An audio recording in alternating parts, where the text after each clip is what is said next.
જય ગૌ માતા, જય ધરતી માતા. આજે અમારે આઠમને કૃષ્ણ જન્માષ્ટમી નિમિત્તે રથયાત્રાનું આયોજન કરેલ છે. આપણા ગામના સહભાગી મિત્રો, ખેડૂત ભાઈઓ જે કોઈ છે રથ ચલાવતા એ ભાઈઓ સાથે ઊભીને ગામમાં રથયાત્રાનું આયોજન કરાવી અને કૃષ્ણ દર્શન કરાવશે.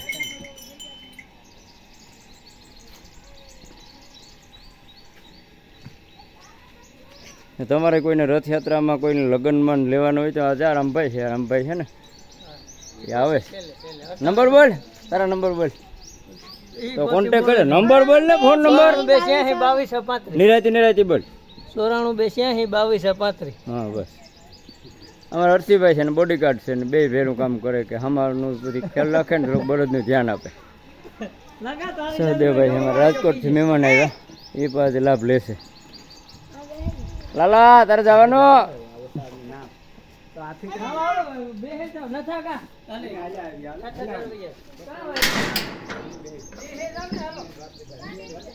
આઠમ છે એટલે આપણે કૃષ્ણ ભગવાનનું કામ કરવું પડશે થોડું.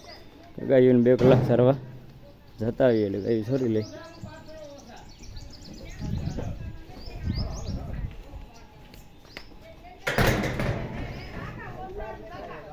ગાયત્રી, અન્નપૂર્ણા, ગૌરી, મોરલી,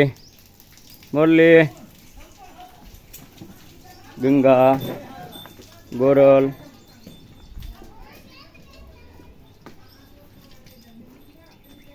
માયા, ભદ્ર અને ખાલી ભદો જ કીએ નહીં, ભદ્ર એનું નામ છે પણ હવે ઉલામણું છે એ મોટું નામ છે ભદ્ર.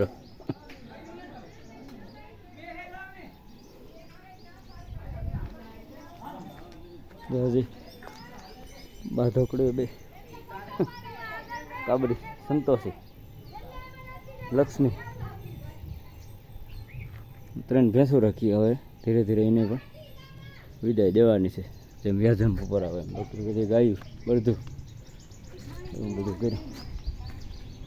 અને મારા જન્માષ્ટમી નિમિત્તે બધા મિત્રોને, ખેડૂત ભાઈઓને, ગ્રાહક મિત્રોને, ભાઈબંધ દોસ્તો બધાને મારા જય શ્રી કૃષ્ણ. અને કૃષ્ણ ભગવાને કર્યું એવું કામ કરવા વિનંતી.